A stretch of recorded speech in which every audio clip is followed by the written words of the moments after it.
भाइयों, अगर आपने किसी एनबीएफसी कंपनी से लोन लिया है और उसकी ईएमआई डिफ़ॉल्ट की हैं तो आप ही जानते होंगे उसके चार्जेस क्या लगते हैं, उसकी पेनल्टी क्या लगती है। अगर आपने 10,000 का लोन लिया और 2-3 महीने डिफ़ॉल्ट कर दिया तो 10,000 का लोन 15,000 का हो जाता है। नमस्कार भाइयों, मैं हार्दिक रावत और आपका लॉ इंग्लिश में एक बार फिर से स्वागत है। भाइयों, अगर आप वीडियो में नए हैं तो चैनल को सब्सक्राइब करके बेल नोटिफिकेशन को ज़रूर ऑन कर दें, क्योंकि भाइयों मैं डेली लाइव आता हूं, जिसके माध्यम से आप हमसे लाइव में भी जुड़ सकते हैं अगर आपके पास नोटिफिकेशन आ जाएगा। और दोस्तों, वीडियो को लाइक, शेयर और अपनी समस्या को कमेंट में ज़रूर बताएं। दोस्तों, आज हम बात करेंगे एनबीएफसी के हिडन चार्जेस के बारे में। दोस्तों, हर व्यक्ति लोन लेता है। कोई भी व्यक्ति जब इमरजेंसी में फंस जाता है तो वो चाहता है कि उसे एक ऐसा लोन मिल जाए कि उसे तुरंत तो लोन मिल जाए, ना ज़्यादा कागज़ जमा करने पड़े या फिर ना ज़्यादा झंझट हो उसमें, और तुरंत के तुरंत 5 से 10 मिनट में आपको लोन मिल जाए। तो ऐसे में ना व्यक्ति बैंक जाता है, क्योंकि बैंक में बहुत झंझट हो जाती है और कई टाइम भी लग सकता है, 1-2 दिन का समय भी ले सकते हैं बैंक वाले। ऐसे में लोग एनबीएफसी की तरफ ज़्यादा देखते हैं, क्योंकि उसे मोबाइल द्वारा ही किसी ऐप के माध्यम से ले लिया जा सकता है और इसमें ना ज़्यादा कागज़ लगेंगे आपके और बहुत जल्दी लोन मिल जाएगा आपको। और लेकिन यहीं आपको ज़्यादा इंटरेस्ट रेट में मिलेगा। लेकिन दोस्तों, आपको बता दें कि यही सबसे बड़ी गलती है। लोग ज़्यादा जल्दी लेने के चक्कर में लोन ये भूल जाते हैं कि उसके कुछ हिडन चार्जेस भी हैं, कुछ उसकी एक्स्ट्रा पेनल्टी भी हैं। तो दोस्तों, जब जेब खाली हो जाती है ना और इमरजेंसी का समय पड़ता है तो ये सब कुछ नहीं दिखाई देता, क्योंकि ये इतनी छोटी राइटिंग में लिखा हुआ होता है कि व्यक्ति पढ़ने पर ध्यान ही नहीं देता। और अगर उसे ये सब पढ़ना होता तो वो इतनी जल्दी लोन में फंसता क्यों। जहां आपको 25 से 30% का इंटरेस्ट रेट लग रहा है, ब्याज लग रहा है इतना, वहां व्यक्ति ये सब चीज़ें क्यों पढ़ेगा, क्योंकि उसे इमरजेंसी में लोन लेना है। अब इमरजेंसी में लोन ले तो लिया। आज मैं आपको बताने वाला हूं ऐसे चार्जेस के बारे में जो शायद आपने कभी सोचे भी नहीं होंगे। आपके ऊपर इतने चार्जेस लगते हैं केवल 1-2 ईएमआई डिफ़ॉल्ट करने पर, 1-2 मंथ की ईएमआई डिफ़ॉल्ट करने पर आपके ऊपर इतने चार्जेस लगाए जा सकते हैं कि आपका लोन डबल भी हो सकता है। देखिए दोस्तों, हम सब जानते हैं कि जब हमें तुरंत ज़रूरत पैसों की होती है तो हम बैंक के चक्कर लगाना मुश्किल हो जाता है। ऐसे में मसीहा बन के सामने आती है एक ऐसी कंपनियाँ, एनबीएफसी कंपनियाँ, जो कि आपको मसीहा बन के लोन देती हैं। ये विज्ञापन दिखाती हैं कि 5 मिनट में लोन मिल जाएगा, तुरंत लोन अप्रूव हो जाएगा और तुरंत पैसे आपके अकाउंट में आ जाएंगे। ऐसे में बिना देखे समझे अपन लोन ले लेते हैं, क्योंकि मिनटों में लोन मिल रहा है, ना कोई अप्रूवल चाहिए है, ना ज़्यादा डॉक्यूमेंट्स चाहिए। ऐसे में हम सोचते हैं वाह कितना बढ़िया हो गया यार, ना बैंक जाना पड़ा, ना कहीं जाना पड़ा, यही मोबाइल से लोन मिल गया। मतलब किसी प्रकार की कोई टेंशन ही नहीं हुई, मोबाइल से तुरंत लोन अपने खाते में आ गया पैसा। लेकिन यहीं से खेल शुरू होता है। देखिए, कंपनियां जानती हैं कि आपको तुरंत पैसा चाहिए, यानी तुरंत पैसा चाहिए, इसका मतलब आप जल्दबाजी में हैं। और अगर आप जल्दबाजी में पैसा लेने जाते हैं तो वो समझती हैं कि आप छोटी मोटी चीज़ें तो पढ़ेंगे नहीं, ज़्यादा ध्यान तो देंगे नहीं, इसलिए वो छोटी छोटी हैंड राइटिंग में इतना कुछ लिख देती हैं, इतनी चार्जेस बता देती हैं कि आपका जो लोन है, वो लोन तो देती हैं ये, आपका जो लोन है 10,000 का लोन आपका 15 से 16,000 का पड़ जाता है और आपको इस बात का अंदाज़ा भी नहीं लगता। फिर व्यक्ति फंस जाता है एक लोन के ट्रैप में। मतलब ये तो लोन लिया, अब उसे एक लोन मिल गया तो उसे एक चिंता सी कम हो गई उसकी कि चलो अब दूसरे ऐप से भी लोन मिल जाएगा। तो व्यक्ति कई सारे ऐप डाउनलोड कर लेता है मोबाइल में, कई सारे मोबाइल ऐप डाउनलोड कर लेता है, लेता चला जाता है, कहीं किसी एनबीएफसी कंपनी से, कहीं किसी एनबीएफसी कंपनी से। तो कई सारे 4-5 लोन ले लिए। अब एक का चुका रहा तो एक का बढ़ रहा है, एक का चार्ज लग रहा है, यानी वो फिर पैसा चुका ही नहीं पाता। सीधी बात यह है, लोन ट्रैप में फंस जाता है, फिर उसको सेटलमेंट ही करना पड़ता है। तो चलिए आपको एक एक करके बताते हैं कि ये कौन कौन से ऐसे हिडन चार्जेस लगाती हैं जो आपको पढ़ना बहुत ज़रूरी है और कैसे आपकी जेब में ढांकर डालती हैं ये कंपनियां। देखिए, सबसे पहले तो आती है प्रोसेसिंग फ़ीस।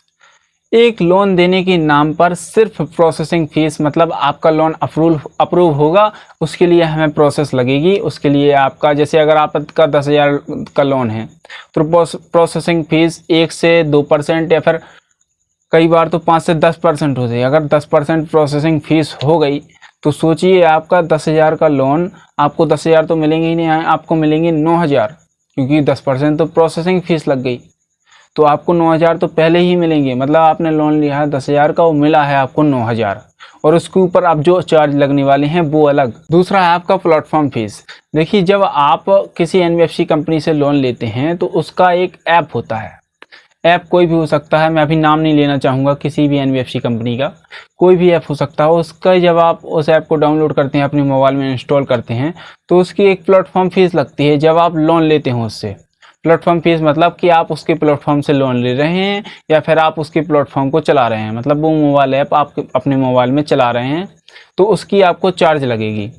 जब आप लोन लेते हैं तब चार्ज लगेगी, जब लोन नहीं लेते हैं तब तक चार्ज नहीं लगती। मतलब ये मौके का फ़ायदा उठाते हैं कि व्यक्ति को ज़रूरत है तो उसको किस प्रकार से इतना लूट लिया जाए, कितना परेशान कर दिया जाए, ताकि वो इतना मानसिक रूप से और शारीरिक रूप से इतना तंग आ जाए कि गलत कदम तक उठाने के लिए तैयार हो जाए, क्योंकि वो इनका लोन चुका ही नहीं सकता। फिर इतना लोन बढ़ा देते हैं ये लोग। मतलब अगर कोई व्यक्ति गलती से 50-60 हज़ार का लोन ले लेता है तो ये 70-80 हज़ार पहुँचा देते हैं उस लोन को, और 12 महीने में ही पहुंचा देते। अगर कोई स्टूडेंट है तो वो कैसे चुकाएगा इनका लोन, सोचिए आप ज़रा। अगर किसी माध्यम से उसने कुछ गलत तरीके से लोन ले लिया, जैसे एक कमेंट आया था मेरे पास, एक बैटिंग ऐप के माध्यम से लड़की ने बैटिंग ऐप के लिए लोन ले लिया था 50 हज़ार का, तो उसमें वो 50 हज़ार हार गया। अब वो लोन लेता गया, 3-4 ऐप से उसने लोन लिया, अब वो दे ही नहीं पा रहा। वो बता रहा कि भाई साहब क्या करें, मतलब कुछ कर ही नहीं सकता आदमी जब आप इतना चार्जेस लगा देंगे उसके ऊपर। वैसे वो चुकाने के लिए तैयार हो रहा था, कहीं से इंतजाम कर रहा था, घर से ले रहा था पैसे, लेकिन जब इतने चार्जेस लग गए, वो बता रहा था 50 हज़ार, लेकिन जब देने पड़े 70-80 हज़ार तो वो नहीं दे पाया। तीसरे नंबर पर आता है इंश्योरेंस चार्जेस।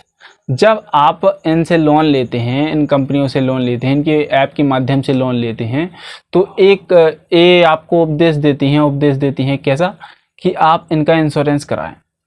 अगर मतलब ये अंदाज़ा लगाते हैं कि अगर आपके साथ कुछ हो गई, कुछ अनहोनी हो गई, या फिर आपकी जॉब चली गई, या आपका व्यापार नहीं चल रहा, या फिर कोई ऐसी स्थिति आपके सामने आ गई कि आप पैसा नहीं दे पा रहे हैं, तो इनका इंश्योरेंस करवाइए।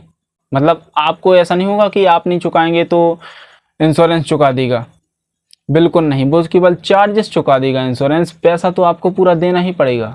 तो किस प्रकार का इंश्योरेंस चार्ज लेते हैं, मतलब लूटने के लिए इतना गिर जाएंगे कि किसी आम व्यक्ति को फांसी के फंदे तक चढ़ा देंगे।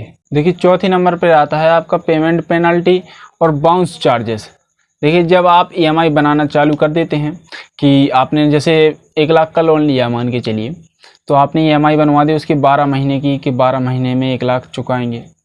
आपने 3-4 महीने तक लोन चुकाया, उसके बाद आपने 1-2 महीने डिफ़ॉल्ट कर दिया। अब जब आप डिफ़ॉल्ट करते हैं लोन, तो उसका चार्जेस लेते हैं, और चार्जेस इनका दिन के हिसाब से लगता है।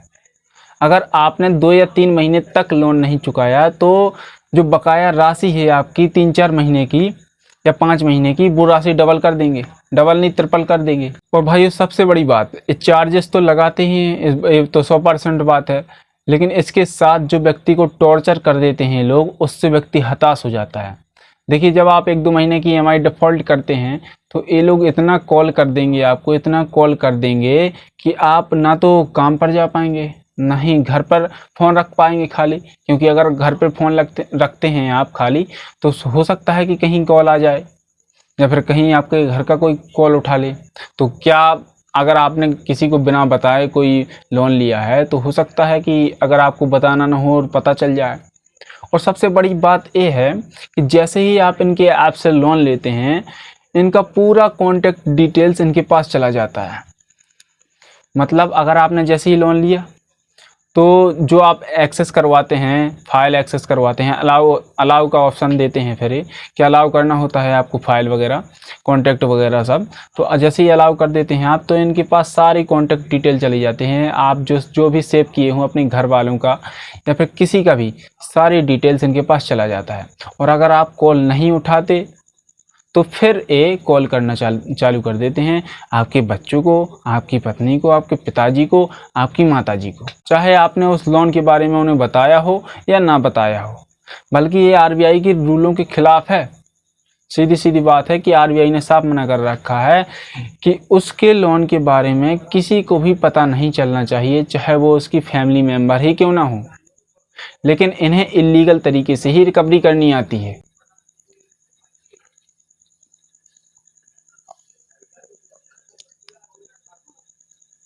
और उसके बाद जब एनपीए में अकाउंट चला जाता है, जब आप 3 महीने डिफ़ॉल्ट कर दें, एनपीए में अकाउंट चला जाता है आपका, तो उसके बाद ये लीगल नोटिस से डराने लगते हैं। लगातार लीगल नोटिस भेजते हैं, 1-2 नहीं 3-4 बार लीगल नोटिस भेजते हैं कि भाई साहब 7 दिन में नहीं चुकाएंगे, या फिर सेक्शन 100 इंस्ट्रूमेंट एक्ट लगा देंगे आपके ऊपर, सेक्शन 138 लगा देंगे, या फिर क्रिमिनल केस बना देंगे, क्योंकि सेक्शन 138 तो क्रिमिनल केस में आता है, तो क्रिमिनल केस कैसे बन जाएगा। मतलब डराने के लिए कुछ भी कर सकते हैं ये लोग। जैसे सेक्शन 138 से आता है क्रिमिनल केस में कि आपको सज़ा होगी कानूनी तौर पर, जबकि लोन में सिविल केस में मामला आता है, लोन का निपटारा होता है उसका, या तो कुर्की प्रक्रिया होती है या फिर सेटलमेंट होता है। तो इसमें कोई क्रिमिनल केस वाली कोई बात है, लेकिन डराने के लिए कुछ भी कर सकते हैं। और नोटिस भेजेंगे आपको, नोटिस का जवाब जरूर दीजिएगा, लेकिन उसमें डरने वाली बात नहीं है। आपके ऊपर निर्भर करता है कि आप इन्हें कैसे सीरियस लेते हैं। अगर आप इन्हें सीरियस लेंगे पर्सनल लोन में, तो ये आपको और ज़्यादा डराएंगे। और अगर दोस्तों आपको लोन से रिलेटेड किसी भी प्रकार की प्रॉब्लम हो, लीगल नोटिस से रिलेटेड प्रॉब्लम हो, एनबीएफसी कंपनी से रिलेटेड कोई भी प्रॉब्लम हो, या आप पैसा न चुका पा रहे हो, पैसा आपके पास हो ना हो, या फिर रिकवरी एजेंट परेशान कर रहा हो, लीगल नोटिस आपके पास बार बार आ रहे हों, या फिर रिकवरी एजेंट धमका रहे हों, या फिर किसी वकील का कॉल आ रहा है, तो आप हमसे बात कर सकते हैं। स्क्रीन पर नंबर आ रहा है, आप व्हाट्सएप पाइट के माध्यम से भी हमसे डायरेक्टली बात कर सकते हैं। नहीं तो चैनल को सब्सक्राइब करके बेल नोटिफिकेशन ऑन कर दें, ताकि मैं लाइव आता हूं और लाइव कन्वर्सेशन के माध्यम से आप हमसे डायरेक्ट बातचीत कर सकते हैं। और भाइयों, वीडियो को लाइक, शेयर और कमेंट में अपनी समस्या को जरूर बताएं, ताकि हम उसका समाधान निकाल सकें और आपको राहत प्रदान कर सकें, उसकी सॉल्यूशन आपको दे सकें। तो दोस्तों, कानून जानना आपका अधिकार है। देखते रहिए, सीखते रहिए। मिलते हैं किसी अन्य वीडियो में किसी अन्य टॉपिक के साथ। तब तक के लिए जय हिंद।